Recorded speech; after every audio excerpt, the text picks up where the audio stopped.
नमस्कार दोस्तों, मैं हूं मुनील और एक बार फिर से आप सभी का स्वागत करता हूं आपके अपने यूट्यूब चैनल मुनील सर की क्लासेस में। दोस्तों, हम लोगों ने पार्ट 1 में प्रीपोजिशन का 25 MCQ देखा था, पार्ट 2 में भी 25 MCQ देखा था। ये पार्ट 3 है। इसमें हम लोग 50 MCQ को देखने वाले हैं, 51 से लेकर के 100 तक के। तो वीडियो के अंत तक बने रहेंगे। इसमें हम लोग टोटल 50 MCQ करने वाले हैं, पूरे फुल एक्सप्लेनेशन के साथ। आपको कहीं भी कोई दिक्कत नहीं होगी। मेरी पूरी कोशिश है कि आपको कहीं दिक्कत ना हो, सारे रूल और क्वेश्चन यहीं पर क्लियर हो जाए। तो चलिए आइए देखते हैं। पहला क्वेश्चन है आज का, ही वेंट डैश कॉलेज। तो देखिए यहाँ पर भरना है हमको, ये कौन सा प्रीपोजिशन यहाँ पर होगा। एट होगा, टू होगा, इन होगा, बाय होगा। कौन सा प्रीपोजिशन यहाँ पर होगा? तो यहाँ पर होगा ऑप्शन बी, टू। अब टू क्यों लगेगा? तो देखिए, जब हम किसी निश्चित स्थान पर जाते हैं, किसी निश्चित दिशा में जाते हैं, तो वहाँ पर प्रीपोजिशन का जो यूज होता है वो टू का यूज होता है। तो कॉलेज जा रहे हैं यानी कि एक निश्चित दिशा में जा रहे हैं, तो यहाँ पर टू का यूज होगा। ही वेंट टू कॉलेज, वह कॉलेज गया।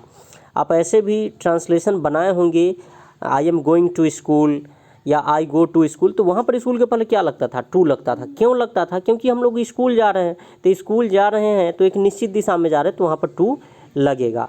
ऑप्शन बी इसका राइट आंसर होगा। आपको समझ में आ गया होगा क्यों होगा।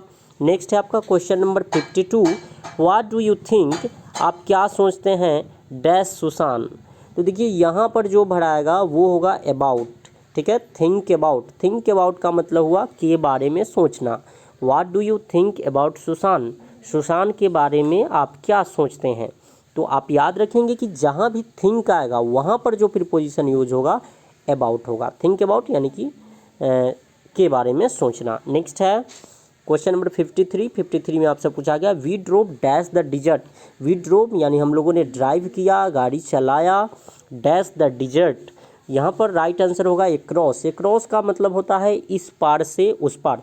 We drove across the desert, हम लोगों ने मरुस्थल के इस पार से उस पार तक ड्राइव किया। नेक्स्ट है आपका क्वेश्चन नंबर 54 में आपका, he killed the tiger dash a gun. तो यहाँ पर जो राइट आंसर होगा ऑप्शन सी होगा, विद।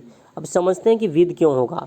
तो देखिए, जब भी कोई काम किसी व्यक्ति के द्वारा किया जाए तो बाय का यूज करते हैं, और जब भी कोई काम किसी इंस्ट्रूमेंट के द्वारा किया जाए तो विद का यूज करते हैं। जैसे a mango is eaten by Ram, यहाँ पर जो मैंगो को खाने का काम किया गया है एक व्यक्ति के द्वारा, एक मनुष्य के द्वारा किया गया है, तो बाय राम लगा। He killed the tiger with a gun, यहाँ पर विद लगा क्योंकि ये जो बाघ को मारने का क्रिया है ये किया गया है एक इंस्ट्रूमेंट के द्वारा, गन के द्वारा, तो यहाँ पर विद यूज होगा। यहाँ पर क्या हम लोग भरेंगे? विद। अगर इस तरह से क्वेश्चन हो कि Ravan was killed by Ram, तो यहाँ पर देखिए रावण अगर कर दिया जाए तो फिर बाय राम होगा, क्योंकि रावण राम के द्वारा मारा गया था और राम एक मनुष्य थे, तो इसलिए बाय का यूज होगा। तो आप समझ गए होंगे कि अगर कोई मनुष्य रहे तो बाय का यूज होगा, और जब कोई इंस्ट्रूमेंट यानी कोई हथियार वगैरह हो तो विद का यूज होगा। नेक्स्ट है आपका question number 55, he has been absent dash Monday. देखिए यहाँ पर जो है मंडे है, जो कि एक निश्चित समय अवधि है, पॉइंट ऑफ टाइम है ये, तो इसके पहले सिंस का यूज होगा। हम लोगों ने पार्ट 1 और पार्ट 2 में भी इस टाइप के क्वेश्चन को देखा था। ऑप्शन 20 का राइट आंसर हो जाएगा। नेक्स्ट है 56, ही क्लिम्ड डैश द लैडर। ही क्लिम्ड उसने चढ़ा, डैश द लैडर यानी सीढ़ी पर। तो देखिए, जब भी हम किसी चीज़ के सतह पर होते हैं, सतह यानी उसके सरफेस पर होते हैं, तो ऑन का यूज किया जाता है। तो यहाँ पर राइट आंसर होगा ऑप्शन डी, ऑन। और जब भीतर होते हैं तो इनसाइड का यूज किया जाता है। तो ये आप अच्छी तरह से समझ गए होंगे। नेक्स्ट है आपका question number 57, he left for. देखिए, लेफ्ट के साथ जब भी कोई प्रीपोजिशन आएगा तो फॉर आता है। ऑप्शन ए इसका राइट आंसर हो जाएगा, he left for Delhi this morning. उसने आज सुबह या इस सुबह मॉर्निंग के लिए रवाना हुआ। 58 में है, he leaves the bed dash 6 o'clock in the morning. देखिए यहाँ पर 6 o'clock दिया गया है। जब भी आपको निश्चित समय दे दे, कोई निश्चित संख्या दे दे या निश्चित उम्र दे दे, तो उसके पहले एट का यूज़ किया जाता है। ऑप्शन ए हो जाएगा right answer. He leaves the bed at 6 o'clock in the morning, वह सुबह में 6 बजे बेड छोड़ देता है यानी कि उठ जाता है। इसी तरह से अगर कोई एज आ जाए, जैसे कि ही वाज मैरिड एट 20, उसकी शादी 20 वर्ष की उम्र में हुई, तो फिक्स एज जो है उसके पहले भी हम लोग एट का यूज करते हैं। नेक्स्ट क्वेश्चन है आपका question number 59, he is taller than you dash 2 inches. देखिए 2 इंचेज जो है एक लेंथ है, एक मात्रा का बोध करा रहा है। तो जब भी कोई मात्रा आ जाए तो उसके पहले बाई का यूज करते हैं। तो यहाँ पर हो जाएगा आपका right answer option D, by. पूरा का मीनिंग अगर देखें तो हो जाएगा he is taller than you by 2 inches, वह आपसे 2 इंच लंबा है। नेक्स्ट है 60 में, he has been here dash Monday last. तो देखिए मंडे जो है वो एक पॉइंट ऑफ टाइम को डिनोट कर रहा है। तो यहाँ पर जो यूज होगा सिंस होगा, ऑप्शन सी इसका राइट आंसर है। आगे है question number 61, there is a bridge dash the railway lines. यहाँ पर जो राइट आंसर होगा ऑप्शन डी होगा, ओवर। अब समझते हैं कि ओवर कैसे होगा। तो देखिए ऊपर का बोध कराने के लिए हम 2 चीज़ का यूज करते हैं, एक एभव का और एक ओवर का। एभव का यूज कब होगा? जब बिना किसी सपोर्ट के कोई चीज़ ऊपर हो, जैसे the aeroplane is above the clouds, यानी बादल के ऊपर एरोप्लेन है। तो एरोप्लेन यहाँ पर देखेंगे आपकी बिना किसी सपोर्ट के है बादल के ऊपर। लेकिन यहाँ पर ओवर का यूज हुआ है। तो ओवर का यूज कब होता है? जब कोई चीज़ ज़मीन के सपोर्ट में हो। जैसे कि ब्रिज है, तो ब्रिज किस तरह से होगा? कुछ इस तरह से होगा। ब्रिज ऊपर होगा और नीचे से 2 साइड से उसको सपोर्ट मिला होगा।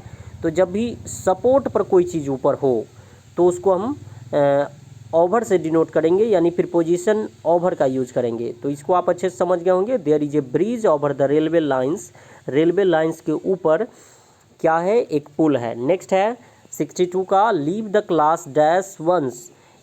देखिए यहाँ पर यूज होगा एट का, ऑप्शन सी इसका राइट आंसर हो जाएगा। एट वंस का मतलब क्या होता है? तो देखिए एट वंस का मतलब होता है तुरंत। Leave the class at once यानी तुरंत क्लास को छोड़ दो, यानी क्लास से तुरंत बाहर हो जाओ। एट वंस एक आपका फ्रेजल वर्ब है जिसका मीनिंग क्या होता है? तुरंत। नेक्स्ट है आपका 63 में, सी एग्रीड डैश में प्रपोजल। देखिए एग्रीड के साथ 2 चीज़ का यूज किया जाता है, एक विद होता है और एक आपका टू होता है। तो विद का यूज कब होगा? जब कोई पर्सन हो, जब कोई व्यक्ति हो तो विद का यूज करते हैं। जैसे कि I am agree with you, मैं तुमसे सहमत हूँ। और टू का यूज कब करते हैं? जब कोई प्रपोजल हो, जब कोई कागजात हो, कोई प्रस्ताव हो, तो टू का यूज करते हैं। सी एग्रीड टू में प्रपोजल, यहाँ पर प्रपोजल है इसलिए टू का यूज होगा। ऑप्शन सी इसका राइट आंसर हो जाएगा। सी एग्रीड टू में नहीं, यहाँ पर माई होना चाहिए, स्पेलिंग मिस्टेक हो गया है। She agreed my proposal. Next है question number 64, he came home late dash the evening. देखिए इवनिंग हो या मॉर्निंग हो या कोई भी पार्ट ऑफ डे हो, दिन का कोई भी हिस्सा हो, उसके पहले हम प्रीपोजिशन इन का यूज करते हैं। ऑप्शन बी इसका राइट आंसर हो जाएगा। ही केम होम लेट, वह देर से घर आया in the evening. Question number 65 देखेंगे, इसमें पूछा गया है संतोष डील्स डैश ग्रेन्स। देखिए यहाँ पर राइट आंसर हो जाएगा ऑप्शन बी, इन। डील्स के साथ 2 प्रीपोजिशन का यूज होता है, एक तो इन का यूज किया जाता है और दूसरा विद का यूज किया जाता है। इनका यूज कब होगा? जब डील्स के बाद कोई ऑब्जेक्ट हो यानी वस्तु हो। जैसे कि यहाँ पर ग्रेन्स है, तो ग्रेन्स है तो कोई चीज़ है, वस्तु है, तो यहाँ पर इनका यूज होगा। डील्स इन का मतलब होता है व्यापार करना। तो यहाँ पर पूरा मीनिंग हो जाएगा Santosh deals in grains, Santosh grain यानी अनाज का व्यापार करता है। विद का यूज कब होगा? जब डील्स के बाद कोई पर्सन होगा। डील्स विद का मतलब होता है व्यवहार करना। यहाँ पर कोई पर्सन होता, जैसे मी होता या राम होता, तो यहाँ पर विद का यूज करते। संतोष डील्स गुड विद राम, इस तरह से हो सकता था, यानी संतोष राम से अच्छा व्यवहार करता है। तो ये समझ गए होंगे, इसका राइट आंसर हो गया ऑप्शन बी। आगे है question number 66, he is vexed dash his neighbour. देखिए वेक्स्ड के बाद हमेशा विद का यूज किया जाता है। ऑप्शन बी इसका राइट आंसर हो जाएगा, ये फिक्स प्रीपोजिशन है। आगे है 67 में, we were deprived dash our freedom. तो यहाँ पर राइट आंसर क्या हो जाएगा? यहाँ पर हो जाएगा ऑफ, ऑप्शन बी। डिप्राइव्ड के बाद ऑफ का यूज किया जाता है। डिप्राइव्ड ऑफ का मतलब होता है वंचित करना। We were deprived of our freedom, हम लोगों को हमारे स्वतंत्रता से यानी आज़ादी से वंचित किया गया। नेक्स्ट है question number 68, our publisher is accustomed dash hard labour.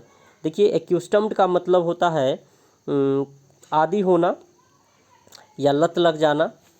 तो देखिए यहाँ पर एक्यूस्टम्ड के साथ यूज किया जाता है टू का, ऑप्शन सी इसका राइट आंसर हो जाएगा।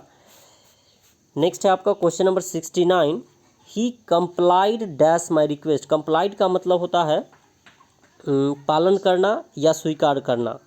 तो देखिए कंप्लाइड के साथ यूज किया जाता है विद का, ही कंप्लाइड विद माई रिक्वेस्ट, उसने मेरे अनुरोध को स्वीकार किया।